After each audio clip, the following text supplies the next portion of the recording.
My son is back to being the son I know. He's part of the family again.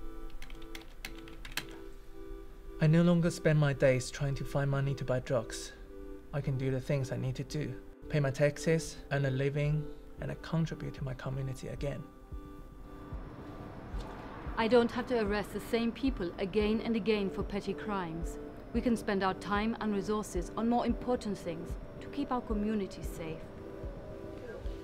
Even though I'm HIV positive, I won't be passing it on to anyone else. I also feel like I can get access to the healthcare I'm entitled to without feeling intimidated.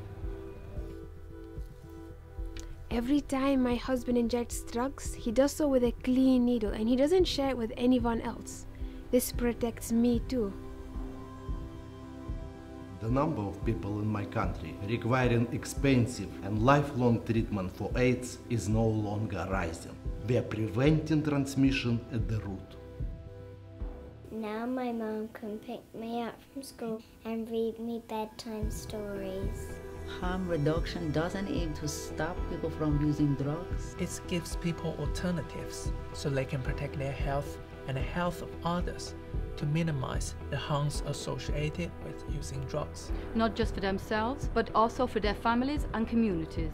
Whether by supplying clean needles and syringes, Or providing drug substitution therapy. HIV testing and treatment and support. It makes a safer, healthier and better place for everyone.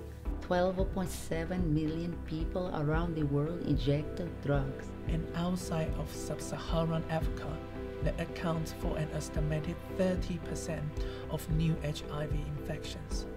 That doesn't include the thousands of people who contract HIV through sexual partners. we have clear evidence from around the world. That clean needles and drug substitution therapy can break the link between injecting drugs And the spread of the HIV epidemic. But whilst $100 billion They spend every year penalizing drug users and moving them into prisons and away from health services with zero health effect. There is a critical lack of funding for harm reduction programs.